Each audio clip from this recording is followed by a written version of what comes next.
From the first words of the first reading today, it seems obvious that there is a clear thread running through our scripture readings, at least through the first reading and the gospel.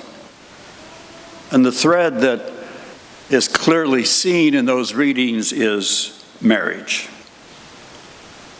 Both the first reading and the gospel clearly speak of a man and woman united together in what we call marriage.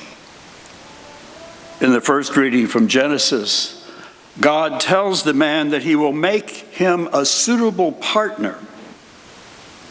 Woman proves to be the one who is that suitable partner. And in the gospel, Jesus repeats the teaching of the Old Testament and then adds that what God has joined together, no one must separate. Now, it might seem to some that this is an outdated teaching and has no relevance for our time, considering the realities of the world we live in. Yes, it is true. Marriage is viewed by some people today in a different way than it was previously. And the number of marriages is down from previous years.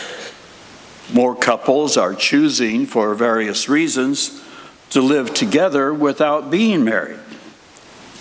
And in many cases, those who do choose to get married, are doing so at a later age.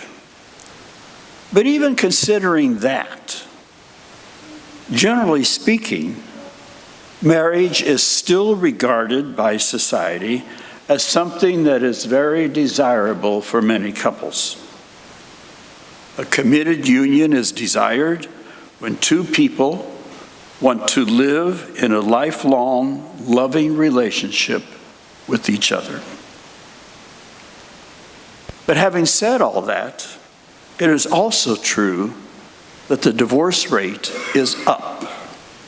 And yes, sadly, even for Catholics. I worked in the tribunal office at the Archdiocese for many years. And that's the office that deals with troubled marriages and breakups and those divorced people who wish to be remarried. And I saw in those years the devastating effects of problem marriages on not only the partners, but also on children, especially children in many ways, and even families and friends. And there are many reasons for this. Sometimes financial, sometimes sexual, or a lack of interest. But most of all, from my experience, it was a failure of the couples to communicate. There is a lack of honesty in the relationship that might even go back to the dating period, which then leads to deception and lying in the marriage that then causes a breakdown.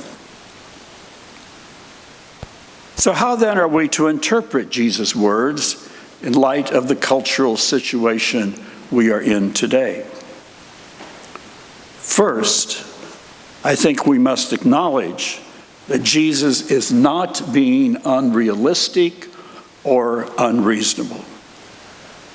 He sets forth for people what should be the intent of everyone who seeks to be married, and that is to be faithful to one's spouse until death.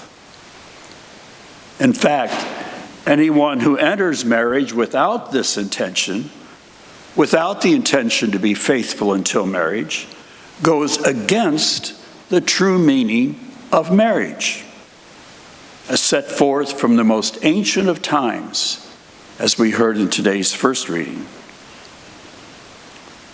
It must also be remembered that the church considers marriage to be a sacrament, meaning that the union of husband and wife mirrors, reflects God's own love. I like to say that marriage is the most perfect human expression of God's love for his people. Marriage is the most perfect human expression of God's own love. And God showed his love in Jesus, who gave himself on the cross in love for us. A love that was total and complete, faithful until death. Granted, rare is the perfect marriage. There are few Disney fairy tales that I know about. Every marriage has its difficult moments, but with God's grace, a couple will hopefully be able to work through those times and renew the vocation that they have to be sacraments of God's love in their own lives and in their family. I came upon this recently, which I thought was good. Marriage is a beautiful thing. Marriage is a holy thing. Marriage is a God thing.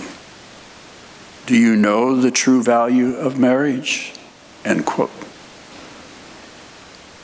Yes, marriage is a call for two people to live as Jesus did, to be husband and wife and live as one flesh, united in love of God and love of each other. May it be so.